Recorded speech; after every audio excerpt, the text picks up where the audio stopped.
Bonjour, dans cette capsule, on va aborder le système musculaire. Le système musculaire est un système qui compose en fait l'ensemble des muscles de notre corps. On y compte à peu près 600 muscles. Et les muscles, en fait, ce sont les organes qui vont utiliser la grande majorité de l'énergie. Donc, c'est pourquoi c'est important d'en produire de l'énergie pour que les muscles puissent fonctionner. Et ils produisent aussi la grande majorité de la chaleur.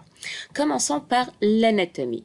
Donc, on va en avoir les pectoraux, par la suite les deltoïdes, par la suite on va retrouver le triceps, l'avant-bras, on va retrouver ce qu'on appelle aussi les abdominaux, ou tout simplement le grand droit, les obliques, les quadriceps et ici les adducteurs. Sachez que chaque muscle, ça se peut qu'il y a d'autres noms. Donc, c'est pas bizarre que vous trouvez d'autres noms pour le même muscle dans d'autres livres de sciences. Par le dos, qu'est-ce qu'on retrouve? On va retrouver les trapèzes, on va retrouver les dorsaux, on va retrouver le triceps, les lombaires, le grand fessier ou les fessiers, on va retrouver les abducteurs et on va retrouver l'ischio-jambier et les mollets. Quels sont les rôles assurés par les muscles? Donc, les muscles, ce sont des organes qui vont assurer trois fonctions importantes. On va parler de mouvement, donc ils sont capables en se contractant de donner un mouvement soit à l'organe, soit à tout le corps. Ils sont capables de maintenir la position debout de notre organisme et de libérer une grande quantité de chaleur lors de la contraction. Quelles sont les caractéristiques qui nous permettent de dire qu'il s'agit d'un muscle? Tout d'abord, un muscle il doit réagir à un influx nerveux. Donc, un influx nerveux, c'est-à-dire un message qui vient de notre cerveau, généralement, il va venir sous forme d'un petit choc électrique. C'est pourquoi on dit que les muscles sont excitables. Un muscle il doit être capable de se contracter. Donc, c'est la contractilité. Et de plus, un muscle doit être capable de revenir à son état initial, c'est-à-dire l'élasticité. Les muscles en général dans notre organisme, ils vont fonctionner deux à deux. Donc, il y en a plusieurs types de fonctionnement. Il y en a certains muscles qui vont fonctionner en opposition. Donc, pour avoir un mouvement, par exemple, lorsque je vais rapprocher mon bras, vers mon articulation de l'épaule ici, qu'est-ce qui arrive? Qu'est-ce que je vais faire? Je vais avoir une contraction du biceps, mais lors de cette contraction du biceps, qu'est-ce qui arrive? Le triceps va se relâcher. La même chose, lorsque je vais faire une extension du bras, qu'est-ce qui arrive? Mon biceps va se relâcher, mon triceps il va se contracter. Donc, on parle ici des muscles qui vont être antagonistes, c'est-à-dire que l'un va agir en opposition à l'autre. Est-ce que c'est la seule forme de fonctionnement des muscles? Non.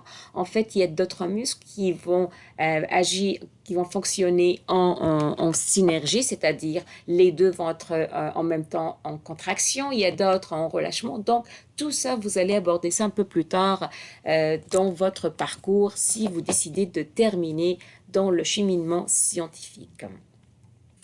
Des exemples de muscles anatomiques antagonistes, on va parler de abducteurs, adducteurs, de pectoraux et du grand dorsal, des quadriceps et d'ischio-jambiers, donc, et la liste est longue. Combien de types de muscles on distingue dans notre corps? Il y en a trois. Je vais commencer par le premier type, je parle de muscles lisses. Muscles lisses, pourquoi? Tout d'abord, la forme de la cellule, elle est une forme plus ou moins irrégulière. Et lorsque je regarde les cellules ne sont pas striées. Ça veut dire quoi striées? C'est-à-dire qu'ils ne sont pas organisés de manière on va dire, ils ne sont pas placés de manière organisée. Et à l'intérieur, on va retrouver un seul noyau. De plus, ces cellules ou le muscle lisse, ils vont se contracter de manière involontaire.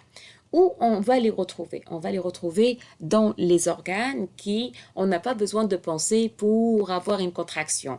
Par exemple, lors de la déglutition. Lorsqu'on va respirer, notre diaphragme, il va se contracter sans besoin de prendre une décision. Donc, on va les trouver généralement dans les organes internes de notre organisme. Par la suite, on va retrouver ce qu'on appelle les muscles squelettiques.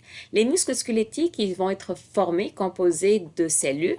Ces cellules vont être vraiment placées de manière très ordonnée. Puis lorsqu'on les observe avec le microscope, on a l'impression qu'on a des stries, d'accord, des lignes ici. Et si on regarde la forme, donc la forme de la cellule, on va retrouver qu'elle ressemble plus à un tube. Pourquoi? Parce qu'elle va être vraiment un peu longue, puis avec en fait une épaisseur ou largeur très petite. On peut avoir une cellule jusqu'à 12 cm, alors que par exemple la largeur, elle va être à peu près de 10 à 12 mm. Généralement, on va retrouver plusieurs noyaux à l'intérieur, puis la contraction est volontaire. Dernier type de muscle, on va parler de muscles cardiaques. Les muscles cardiaques, ce sont les muscles qu'on va retrouver au niveau du cœur. Ils vont être aussi formés par des cellules qui vont être organisées de manière bien spécifique. C'est pourquoi on va dire qu'elles sont striées. La forme de la cellule est généralement longue, elle ressemble à un cylindre. On dit qu'elles sont tubulaires et elles vont avoir un seul noyau. Généralement, elles vont se contracter de manière involontaire. Lorsqu'on parle de muscles, les muscles généralement ils vont être attachés à un os et pour les attacher, on va voir un tissu qui est riche en collagène. Ce collagène permet en fait, il va avoir une certaine élasticité, mais pas trop. Donc à chaque fois que le muscle va se contracter, l'os aussi il va le suivre et cela va entraîner un mouvement. Il arrive que ce tendon, il va être déchiré. Il y a certains moments, qu'est-ce qui arrive? On va voir une douleur, puis on parle de tendinite. Généralement, je vais l'avoir au coude, au poignet, à l'épaule ou au pouce. Et pour guérir, ça nous prend un peu de temps de repos. Généralement, on va prendre des anti-inflammatoires, puis on va essayer d'éviter la posture qui a causé cette douleur.